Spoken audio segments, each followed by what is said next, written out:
राधे। आज हम सुनेंगे कार्तिक मास मातम्य के 24वें अध्याय की कथा। बोलिए श्री विष्णु जी महाराज की जय हो। राजा प्रतो नारद जी से कहते हैं, हे नारद जी, आपने श्री तुलसी जी के इतिहास, व्रत और महात्म्य के विषय में कहा। अब आप कृपा कर मुझे यह बताइए कि कार्तिक मास में क्या और भी देवताओं का पूजन होता है? सारी बातें मुझसे विस्तार से कहिए। तब नारद जी बोले, बहुत समय पहले की बात है। सह पर्वत पर करीवर में धर्मदत्त नाम का कोई धर्मज्ञ ब्राह्मण था। एक दिन कार्तिक मास में भगवान विष्णु के समीप जागरण करने के लिए भगवान के मंदिर की ओर चले। उस समय एक प्रहर रात्रि बाकी थी। भगवान के पूजन की सामग्री साथ लिए जाते ब्राह्मण ने मार्ग में देखा कि एक भयंकर राक्षसी चली आ रही है। उसका शरीर नंगा था और मांस से रहित था। उसके बड़े बड़े दांत थे, लपलपाती हुई जीभ थी और लाल नेत्र थे। यह सब देखकर ब्राह्मण तो भय से कांपने लगे। उनका सारा शरीर कांपने लगा। तब उन्होंने साहस करके पूजा की सभी सामग्री और जल से उस राक्षसी के ऊपर प्रहार कर दिया। उन्होंने हरि नाम का स्मरण किया और तुलसी दल मिश्रित जल से उसको मारा। इसीलिए उसका सारा पातक नष्ट हो गया। अब उसे अपने पूर्व जन्म के कर्मों के परिणाम स्वरूप प्राप्त हुई दुर्दशा का स्मरण हो आया।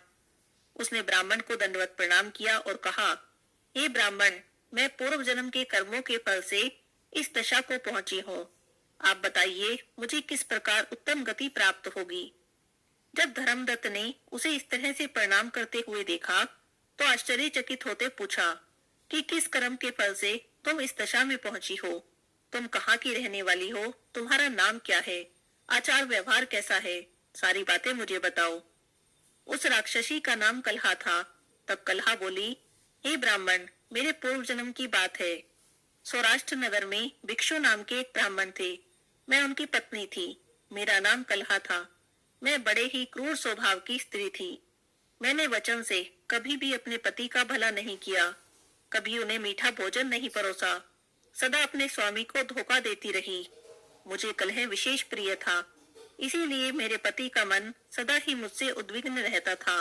मुझसे दुखी रहने के कारण उन्होंने दूसरी स्त्री से विवाह करने का निश्चय कर लिया।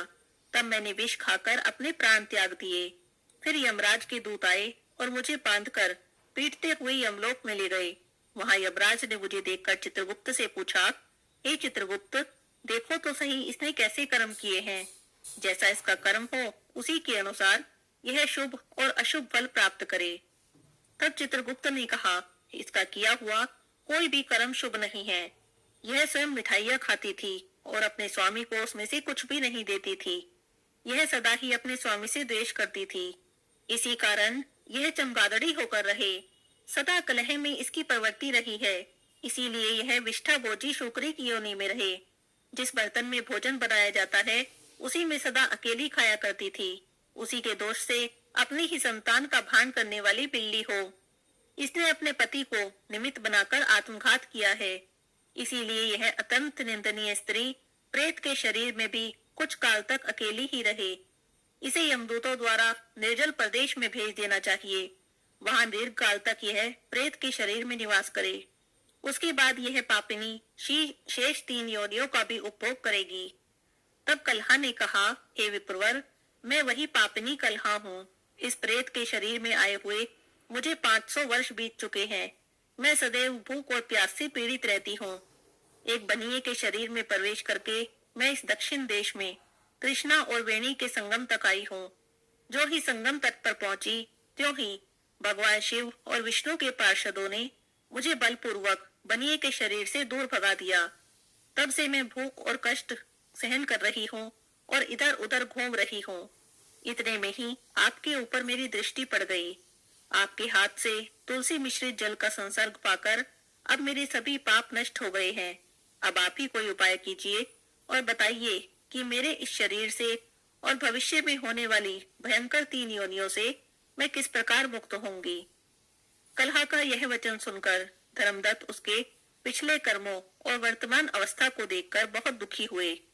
फिर उन्होंने बहुत ही सोच समझकर कहा। धर्मदत्त जी ने क्या कहा ये हम अगले अध्याय की कथा में सुनेंगे।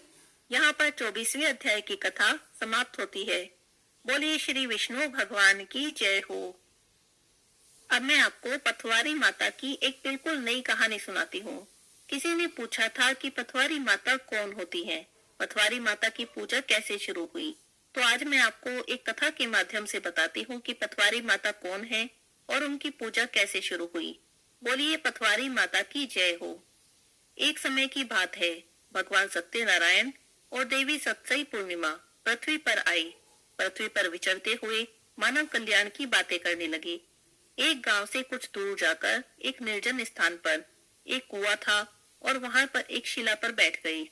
संसार के कल्याण की बातें करने में इतने तल्लीन हो गए कि उन्हें समय का आभास ही नहीं रहा। तभी उन्हें पास ही में एक नारी का दुखी और रोने का स्वर सुनाई दिया। वह रोते रोते कह रही थी, हे ईश्वर, मेरी रक्षा करो, मैं बहुत दुखी हूँ, विपदाओं की मारी हूँ, मेरी रक्षा करो। हे ईश्वर, मेरी सहायता करो। इतनी करुण पुकार सुनकर उन दोनों को समय का आभास हुआ। वे सोचने लगे कि हमें यहाँ पर आए बड़ा समय बीत चुका है। तभी वे वहां से उठ खड़े हुए। अभी वे उठे ही थे कि जिस शिला पर वे बैठे थे और संसार की कल्याण की बातें कर रहे थे, वह शिला तेजस्वी स्वरूप होकर चमकने लगी। ये देखकर देवी पूर्णिमा ने कहा कि ये पत्थर की शिला पूर्णिमा के दिवस यानी पूर्णिमा के वार के दिन जन कल्याण करने में समर्थ हो गई है। अब ये मनोरथ पूर्ण शिला आज के शुभ वार से जुड़ने के कारण पत्थर वारी कहलाएगी। जो ईश्वर को अर्पित करते हुए ऐसी कोई भी पत्थर की निर्मित शिला बनाएगा और अपने गांव में रखेगा, उसकी पूजा अर्चना करेगा, उसके मन में शुभ प्रेरणा होगी, उसके सभी काम सिद्ध हो जाएंगे, उसे सभी कष्टों से मुक्ति मिलेगी। यह वचन कहकर भगवान सत्यनारायण उस नारी को खोजने चले जिसका करुण पुकार उन्हें सुनाई दी थी। थोड़ी दूर जाने पर उन्हें एक रोती बिलखती स्त्री दिखाई दी। वह बहुत दुखी दिखाई दे रही थी। भगवान सत्यनारायण ने उससे पूछा कि तुम कौन हो और इतनी दुखी अवस्था में यहाँ पर क्यों बैठी हो। तब उसने रोते हुए कहा कि मैं दुखों की मारी हूँ और मैं नहीं जानती मुझे किन कर्मों की सजा मिल रही है, कृपया आप मेरा मार्गदर्शन करें। तब देवी पूर्णिमा ने उसे कहा कि हे बेटी, तुम्हें अपने पहले के जन्मों के कर्मों का फल मिल रहा है। पहले के जन्म में जब भी कोई तुम्हें भगवान की कथा में बुलाने आता तो तुम उसे कह देती कि मेरे पास बहुत काम है, मैं घर के कामों में व्यस्त हूँ और कथा में नहीं जाती। कभी कभी कह देती कि थोड़ी देर में आती हूँ और टाल देती, कभी कथा में नहीं जाती। अगर कोई भक्त तुम्हें प्रसाद भी दे जाता तो तुम इसे ढकोसला कहकर किसी कुत्ते को डाल देती। तुमने कभी भी कथा का प्रसाद तक ग्रहण नहीं किया। घर आए भिखारी कोई कितना ही मांगे पर उसे जवाब तक नहीं देती थी। वो बेचारा आवाज लगाता रहता और थक कर चला जाता, लेकिन तुम घर के कामों में लगी रहती और उसकी उपेक्षा करती। इस तरह अपने पहले के जन्म में तुमने कोई भी पुण्य का काम नहीं किया, इसी कारण इस जन्म में तुम्हें इतना कष्ट मिल रहा है। तब वह अपने कष्ट की मुक्ति का उपाय पूछने लगी। इस पर माता चुप हो गई। तब उसने बार बार प्रार्थना करके अपने कष्टों की मुक्ति का उपाय पूछा।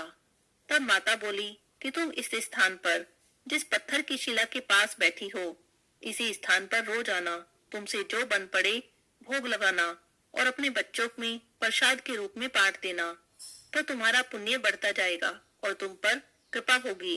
तुम्हारे सभी दुख और कलेश दूर हो जाएंगे। इतना कहकर भगवान सत्यनारायण और देवी पूर्णिमा वहां से अंतर ध्यान हो गई। उस स्त्री ने देवी की कही अनुसार वैसा ही किया। अपने घर गई और घर से गुड़ और जल लाकर यहाँ पर रखी शिला पर चढ़ाया और बचे प्रसाद को घर में अपने बच्चों में, पति में और सास ससुर में बांट दिया। वह इसी तरह रोज करने लगी। अपने घर आने वाले भिखारी पर भी उससे जो बन पड़ता वह दान करती, अन्नदान देती। इस तरह करते करते कुछ ही समय में उसके घर में, खेती में खुशहाली आती चली गई। यह सब देखकर पड़ोस की स्त्रियों ने उसे जब शिला पर जल और गुड़ चढ़ाते देखा, दीप जलाते देखा, तो वे पूछने लगी, ये कौन से देव या देवी हैं और तुम यहाँ पर रोज पूजा करने क्यों आती हो।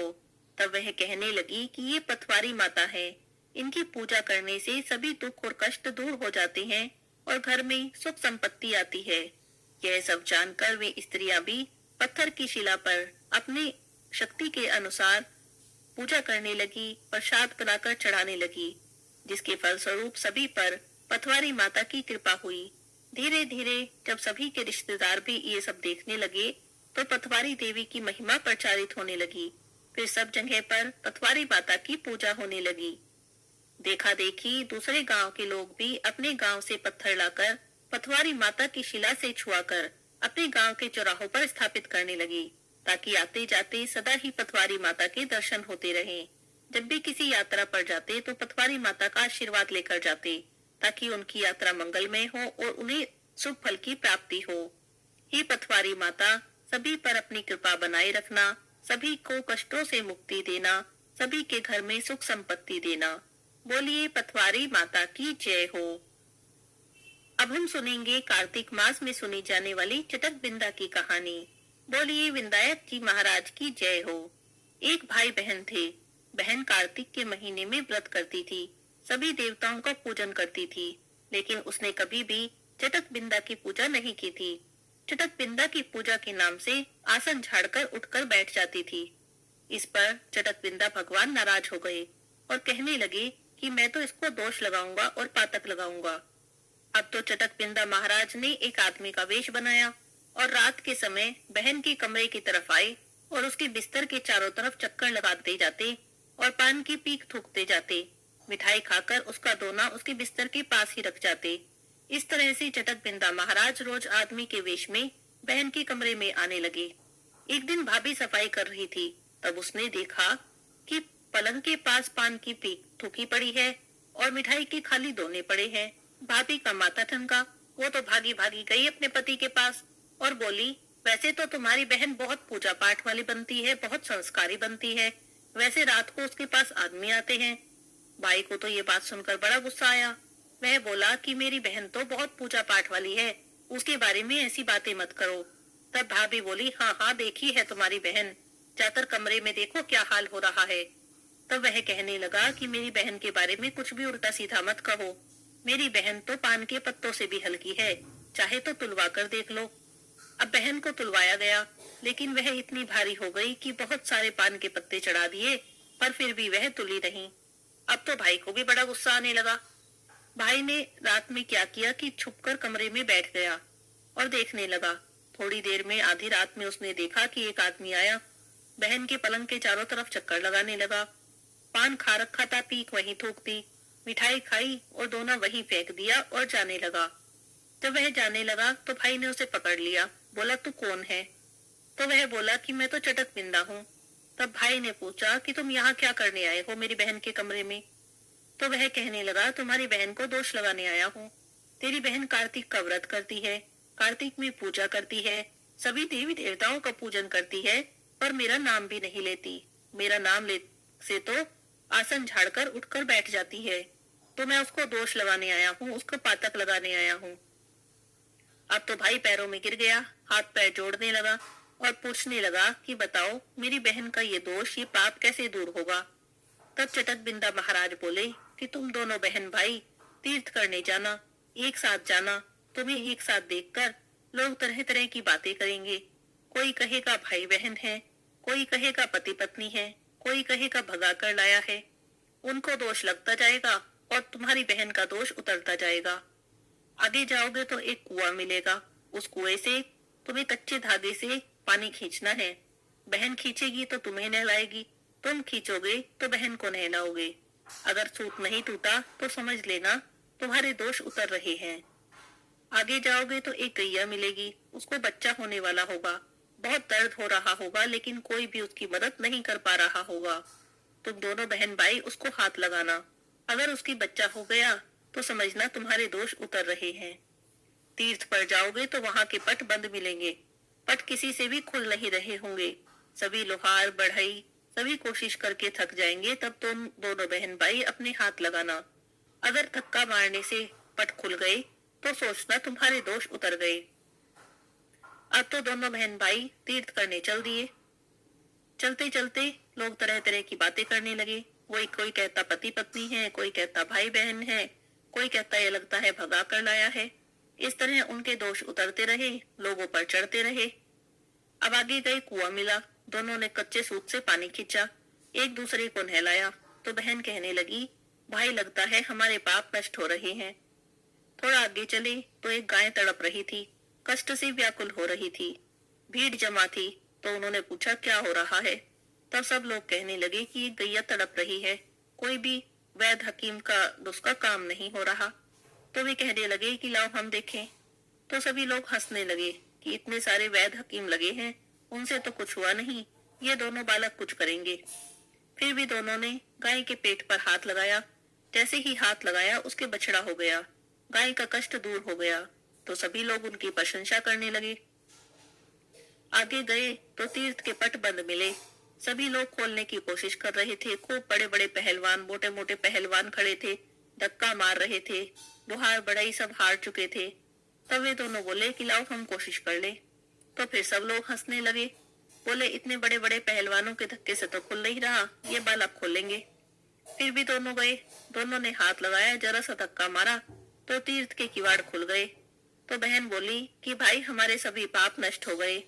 हे चटक बिंदा जी महाराज, जैसे बहन भाई के पाप नष्ट करे वैसे ही सबके पापों को नष्ट करना, सबके घर में खुशहाली देना।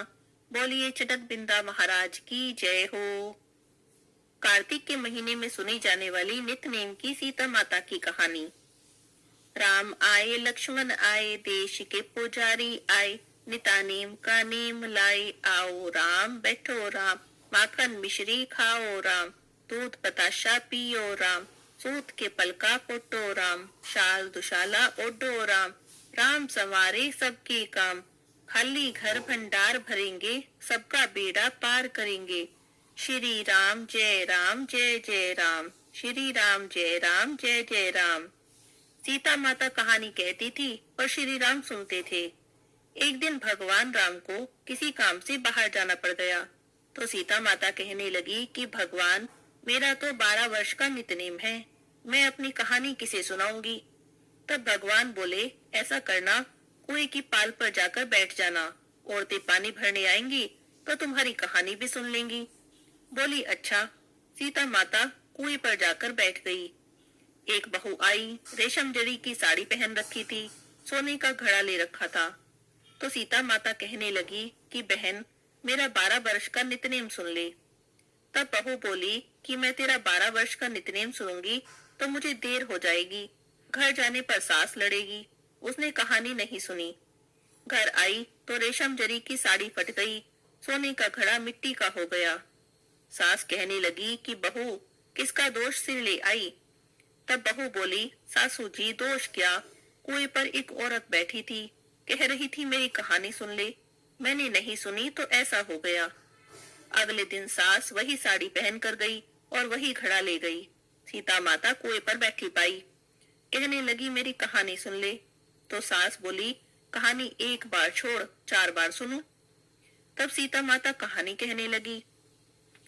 राम आए लक्ष्मण आए, देश के पुजारी आए, निता नेम का नेम लाए, आओ राम बैठो राम, तपी रसोई जिम्मो राम, माखन मिश्री खाओ राम, दूध बताशा पियो राम, सूत के पलका मुठो राम, शाल दुशाला पुठो राम, शाल दुशाला ओढ़ो राम, जब बोलो जब राम ही राम, राम संवारे सबके काम, खाली घर भंडार भरेंगे, सबका बेड़ा पार करेंगे। श्री राम जय राम जय जय राम, श्री राम जय राम जय जय राम। तब वह कहने लगी कि बहन कहानी तो बहुत अच्छी है। घर गई तो रेशम जरी की साड़ी हो गई और सोने का घड़ा हो गया। तब बहू पूछने लगी, सासू जी तुम वापस कैसे कर लाई।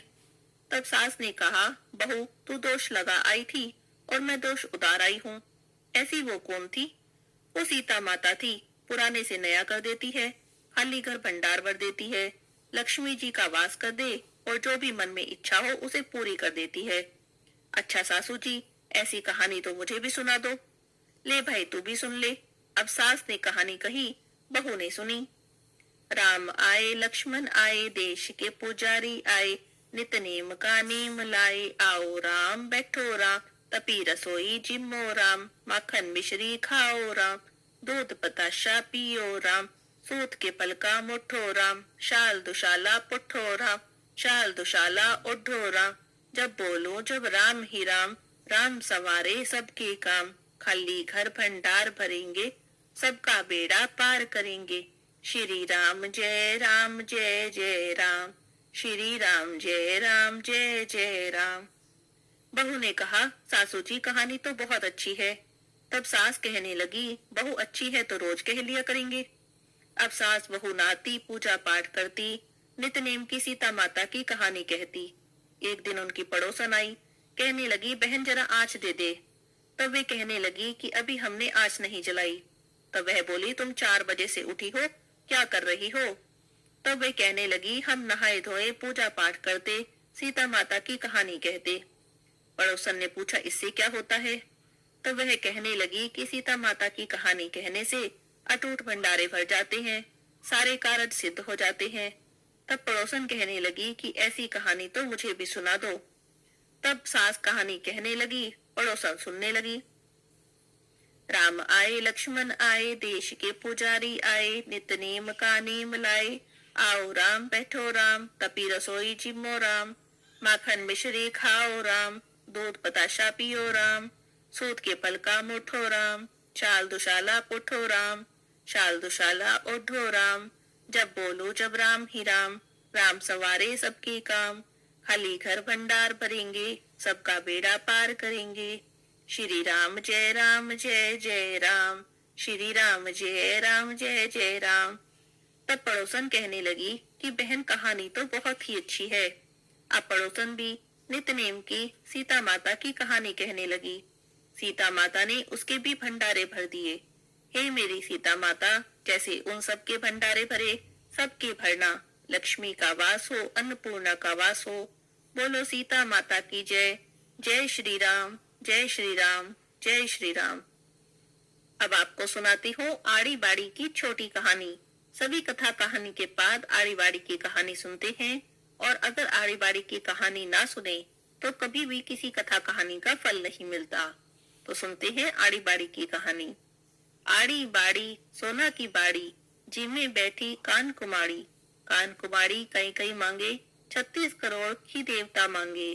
बाड़ी जिमाए कई कई होवे, अन्न होवे, धन होवे, लाज होवे, लक्ष्मी होवे, बिछड़िया न मेल होवे, निपुती ने पुत्र होवे। सासू को पुरसन, बहू को जिम्मन, उठ भाई तपसी, जीम भाई लपसी। भाई को थान, भाभी को मान, थाने थारी वार्तों को फल, और माने मिले मारे व्रत को फल। बोलिए आड़ी बाड़ी की जय हो। कार्तिक मास के शुक्रवार की कहानी। एक सास बहू थी। बेटा काम धंधा करता था, महीने 2 महीने में घर आता था। सास शुक्रवार की मूर्ति सिंहासन पर बैठाकर पूजा करती थी। एक दिन सास बहू से कहने लगी कि मैं तीर्थ करने जा रही हूँ, तुम मेरे शुक्र भगवान की पूजा कर लेना। अब सास तो बहू को पूजा की विधि समझाकर चली गई। बहू ने नहा धोकर काम धंधा करके खा पी लिया, शुक्रवार की पूजा नहीं की। शुक्र महाराज को गुस्सा आ गया। तरह तरह की विपत्ति घर में आ गई। बच्चे बीमार हो गए, लड़के का काम छूट गया, बीमारी में सारा पैसा खत्म हो गया। घर में झाड़ पोंछकर शुक्र महाराज की मूर्ति को भी कूड़े में डाल आई। अब तो लड़का भी बीमार हो गया। सास तीर्थ यात्रा से वापस आई तो घर को देखकर बड़ा दुख हुआ। रात को सपने में शुक्र महाराज आए और बोले कि तेरी बहू ने मेरी पूजा नहीं की, मेरा बड़ा अपमान किया, इसीलिए सारा धन नष्ट हो गया है। सुबह उठकर देखा तो शुक्र महाराज की मूर्ति भी नहीं थी। बहू से बोली, बहू मेरी शुक्रवार की मूर्ति कहाँ गई? बहू बोली, मुझे नहीं पता। सास घर बुहार कर कूड़ा फेंकने गई तो वहां देखा शुक्रवार की मूर्ति पड़ी थी। वहां से मूर्ति उठा लाई, नहलाकर बड़े प्रेम से पूजा की, आरती की, विनती की। सास बहू दोनों शुक्रवार के व्रत करने लगी। लड़के का काम फिर से लग गया, बीमारी ठीक हो गई। बेटा बोला, हमारी बुद्धि खराब हो गई थी, कूड़े में शुक्रवार की मूर्ति फेंक आई। सास बोली, हे शुक्रवार महाराज, जैसे बेटा बहू से रूठे हो, किसी से भी मत रूठना। जैसे सास को पर अपनी कृपा की, ऐसे ही सब पर करना। कहते सुनते हुंकारा भरते पर। बोलिए शुक्र भगवान की जय हो। तुलसी माता की आरती। तुलसी महारानी नमो नमो, तुलसी महारानी नमो नमो, हरि की पटरानी नमो नमो, तुलसी महारानी नमो नमो। धन तुलसी पूर्ण तप कीनो, शालिग्राम बनी पटरानी, नमो नमो तुलसी महारानी, नमो नमो। जहाँ के पत्र मंजरी कोमल, श्रीपति कमल चरण लपटानी, नमो नमो तुलसी महारानी, नमो नमो तुलसी महारानी, नमो नमो हरि की पटरानी, नमो नमो। कौन से महीने में बोई रानी तुलसा, कौन से महीने में हुई हरियाली, नमो नमो तुलसी महारानी, नमो नमो। कौन से महीने में हुई तेरी पूजा, कौन से महीने में हुई पटरानी, नमो नमो तुलसी महारानी, नमो नमो। आषाढ़ मास में बोई रानी तुलसा, सावन मास में हुई हरियाली, नमो नमो तुलसी महारानी, नमो नमो। कार्तिक मास में हुई तेरी पूजा, मंगसिर मास में हुई पटरानी, नमो नमो तुलसी महारानी, नमो नमो। धूप दीप नैवेद्य आरती, पुष्पन की वर्षा बरसानी, नमो नमो तुलसी महारानी, नमो नमो। 56 भोग 3600 व्यंजन, बिन तुलसी हरि एक न मानी, नमो नमो तुलसी महारानी, नमो नमो। जो कोई तुलसा जी को सवेरे गाए, श्री कृष्ण के दर्शन पाए, नमो नमो तुलसी महारानी, नमो नमो। जो कोई तुलसी जी को दोपहर को गाए, खीर खांड के भोग लगाए, नमो नमो तुलसी महारानी, नमो नमो। जो कोई तुलसी माँ को शाम को गाए, श्री कृष्ण जी की आरती उतारे, नमो नमो तुलसी महारानी, नमो नमो। जो कोई तुलसी जी को रात में गाए, श्री कृष्ण जी के चरण दबाए, नमो नमो तुलसी महारानी, नमो नमो। सभी सखी मैया तेरो यश गावे, भक्ति दान दीजो महारानी, नमो नमो तुलसी महारानी, नमो नमो। हरि की पटरानी, नमो नमो तुलसी महारानी, नमो नमो। बोलिए तुलसी माता की जय हो, विष्णु भगवान की जय हो, लक्ष्मी माता की जय हो।